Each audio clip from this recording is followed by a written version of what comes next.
मेरे भाई और बहनों, आज मैं आप लोगों को मेरे जीवन की सच्ची कहानी सुनाने जा रहा हूं। मैं अपने जीवन के उस दौर की कहानी सुनाने जा रहा हूं जब मैं पूरी तरीके से बर्बाद हो गया था। मेरा सब कुछ तबाह हो गया था, मेरे पास कुछ भी नहीं बचा था और मैंने सपरिवार इस जिंदगी को अलविदा कहने का मन बना लिया था। यह घटना है सन 2012 की, जब मैं मध्य प्रदेश शासन के आरईएस और पीडब्ल्यूडी विभाग में बिल्डिंग वर्क की ठेकेदारी का काम कर रहा था। उस आरईएस और पीडब्ल्यूडी की ठेकेदारी में मेरा जो कुछ था सब तो डूब गया, मेरे पास कुछ भी नहीं बचा था। ऊपर से मेरे ऊपर 25 लाख रुपए का कर्जा हो गया और सन 2012 में जब मेरे ऊपर 25 लाख का कर्जा हुआ तो वो मेरे लिए 25 करोड़ से कम नहीं था। क्यों? क्योंकि मेरी एक छोटी सी बेकरी की दुकान थी, वो भी उस कर्जे में बंद हो गई। मेरे पास एक महिंद्रा की मैक्सी पिकअप थी, वो भी उस कर्जे में बिक गई। पैतृक संपत्ति के नाम पर पिताजी के पास मात्र 3 एकड़ जमीन थी, जिसमें हम लोग 2 भाई हैं, तो 1 एकड़ पिताजी के हिस्से, 1 एकड़ छोटे भाई के हिस्से, 1 एकड़ मेरे हिस्से आ सकती थी। अब चूंकि मेरे पास आमदनी का कोई साधन था नहीं और मैंने अपना जो बाकी का जीवन है बड़े मान सम्मान और स्वाभिमान से जिया था। गरीबी तो थी लेकिन मैं कभी आत्मसम्मान से समझौता नहीं करता था। मेरे जीवन का एक बिलीफ सिस्टम था कि यार भैया, मैं गरीब बन करके तो जी लूंगा लेकिन मैं गद्दार बन के नहीं जी सकता हूं। अब जब मेरे ऊपर 25 लाख का कर्जा हो गया तो मेरे पास कुछ ऐसा था नहीं जिसको कि बेच करके और मैं लोगों का कर्जा पटा दूं। आमदनी का भी कोई साधन नहीं था, 2 बच्चे थे, परिवार था, उनकी 2 टाइम की रोटी की व्यवस्था करनी थी, कहीं से कोई विकल्प नहीं था। उम्र भी लगभग 40 वर्ष की हो गई। अब मान लो कि मैं कहीं नौकरी भी करने जाता तो कितने पैसे कमाता? कोई ऐसा टेक्निकल हैंड तो था नहीं, कहीं भी जाता 10 से 12 हजार रुपए, 15 हजार की नौकरी लगती बमुश्किल, और उसमें रहना खाना और वहां का खर्चा तो मुश्किल से 2 से 3 हजार रुपए महीना बचते। उससे तो ना मेरा घर चलता और ना मेरा कर्जा पड़ता। अब मेरे पास कहीं से कोई ऑप्शन था नहीं। अब मेरे को यह था कि भैया मेरे को लोगों का कर्जा पटाना है, लेकिन पटाने की सामर्थ्य थी नहीं। मैं अपने सब कुछ भी बेच देता तो आधे से आधा कर्जा भी नहीं पटा सकता था और बिना कर्जा पटाए मैं जीवित भी नहीं रह सकता था। क्यों?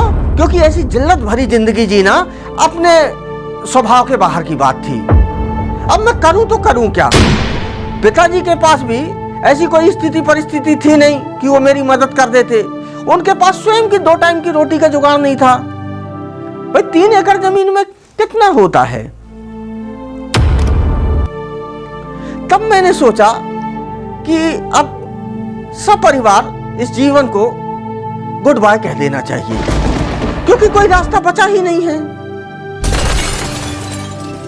क्या था कि मैं पहले एमआर था और पहले से ही मेरे को बहुत किताबें पढ़ने का शौक था। मैं किताबें बहुत पढ़ा करता था और कुछ आध्यात्मिक दर्शन से भी मैं जुड़ा हुआ था। तो जब जीवन में ऐसी स्थिति निर्मित हो गई कि कर्जा पटाने की कुछ व्यवस्था नहीं थी और कर्जा पटाए बगैर मैं जी नहीं सकता। गांव में भी हम कहीं जाते नहीं थे। क्यों? क्योंकि जब तुम्हारा सब कुछ समाप्त हो जाता है तो सब लोग हे दृष्टि से देखने लगते हैं। हर जगह अपमान होता है, हर जगह बेइज्जती होती है, हर जगह जिल्लत का सामना करना पड़ता है। तो हम क्या करते थे कि रात की बासी रोटी रखी रहती थी, सुबह नमक मिर्ची में उसको खा लिए और चले जाते थे खेत और वहीं मेड़ में डले रहते थे। बस सोचते रहते यार क्या करें क्या ना करें, क्या करें क्या ना करें। तो मन में लगा यार भैया, अब तो इस जिंदगी में हम फेल हो गए। अब इस घाटा को रिकवर कर पाना हमारे बस की बात नहीं है और कर्जा हम चुका नहीं सकते और लोग हमको जीने नहीं देंगे और अपमानित हो करके जीना अपने बस की बात नहीं थी। तो हमने सोचा कि क्यों ना सपरिवार इस जीवन को गुड बाय कह दिया जाए। तभी मन में विचार आया कि यार जो परमात्मा एक झटके में 25 लाख रुपए का घाटा दे सकता है तो वो एक झटके में 50 लाख रुपए का मुनाफा भी तो दे सकता है। इतना जल्दी निर्णय लेना उचित नहीं है। कुछ समय थोड़ा सा इंतजार करें, हो सकता है अपने लिए परमात्मा की कोई और प्लानिंग हो। तो कुछ समय परमात्मा की प्लानिंग को वेट एंड वॉच करना चाहिए। और दूसरा थॉट मन में आया कि यार बहुत सारे ऐसे लोग हैं जिन्होंने अपना सब धन दौलत छोड़ करके और संन्यास्त हो गए और फकीरी का मजा लिया है यार। और फकीरी में भी उनने राजा से ज्यादा मजा लिया है। राजा के जीवन में क्या आनंद रहा होगा जो आनंद उनने फकीरी में भोगा है। तो हमारे जीवन में भी परमात्मा ने इस फकीरी को भेजा है, तो इसको परमात्मा का प्रसाद के रूप में स्वीकार करें। हो सकता है बाकी के जीवन में फकीरी के दिन जीने को मिले या ना मिले, तो यह भी एक जीवन का गोल्डन एक्सपीरियंस हो सकता है। तो क्यों ना इस फकीरी का पूरा मजा लिया जाए। और जब ऐसा दृष्टिकोण बदला तो वो जो फकीरी कष्ट दे रही थी वो आनंद देने लगी। तो ये जो दो बिलीफ सिस्टम थे, पहला कि यार जिस परमात्मा ने एक झटके में 25 लाख रुपए का कर्जा बना दिया, एक झटके में 25 लाख का घाटा दे दिया, तो वही परमात्मा एक झटके में 50 लाख रुपए का फायदा भी दे सकता है। तो इतने जल्दी निर्णय लेना उचित नहीं है। और दूसरा, जिंदगी में फकीरी का भी अपना एक अलग मजा है। तो परमात्मा ने अगर फकीरी का रंग दिया है तो इसमें भी यार एंजॉय करें, इसका भी मजा लें।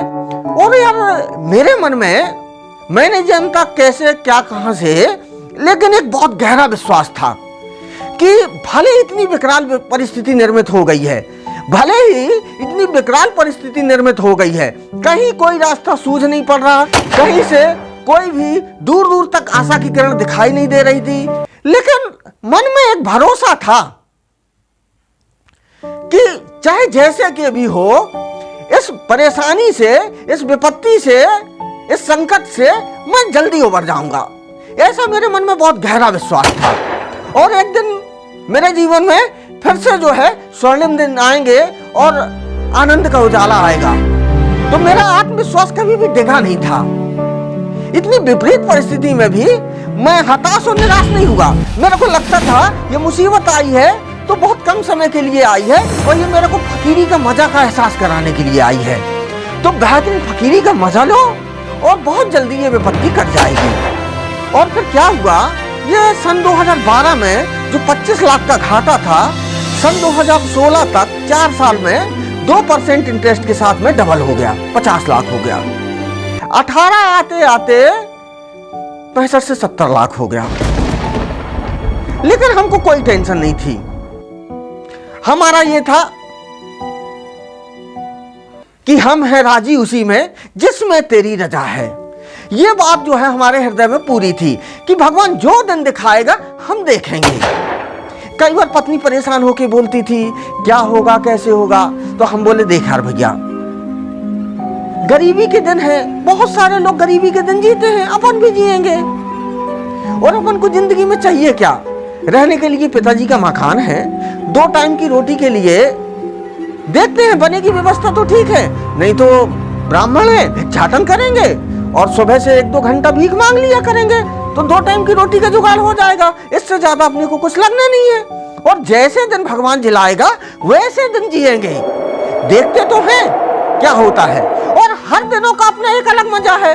हाँ, जिंदगी में कभी प्रगति की आस नहीं छोड़ेंगे, अच्छे दिनों की आस नहीं छोड़ेंगे और इस विपत्ति से लड़ेंगे, सीखेंगे और किसी भी तरीके से इस विपत्ति के जाल को काटेंगे। ऐसा मन के अंदर बहुत गहरा भरोसा था और हुआ भी यही।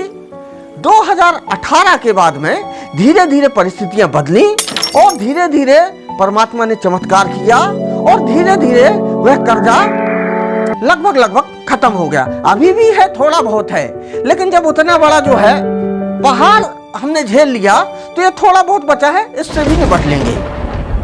तो ये वीडियो बनाने के पीछे का जो मेरा आशय था कि जब भी लोगों के ऊपर कोई बहुत बड़ी विकराल विपत्ति आ जाती है, बहुत जल्दी लोग भग निर्णय ले लेते हैं। तो ऐसा निर्णय लेना उचित नहीं है। देखो भैया, परमात्मा को सबकी फिक्र है और ये सृष्टि परमात्मा की योजना से चलती है और परमात्मा की योजना के ऊपर भरोसा करो, वो किसी के साथ गलत नहीं करता।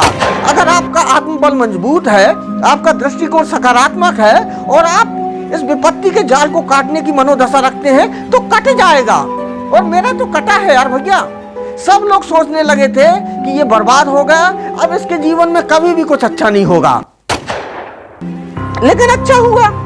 और मैं आपको बता दूं, जब ये विपत्ति कटेगी ना तो आप भगवान को धन्यवाद दोगे, यार बहुत अच्छा हुआ कि ये विपत्ति दे दिया, क्योंकि इस विपत्ति में जो सीखने को मिलता है दुनिया का कोई भी विश्वविद्यालय नहीं सिखा सकता। और दुनिया में अगर सबसे बड़ी पावर है तो वो है ज्ञान की पावर।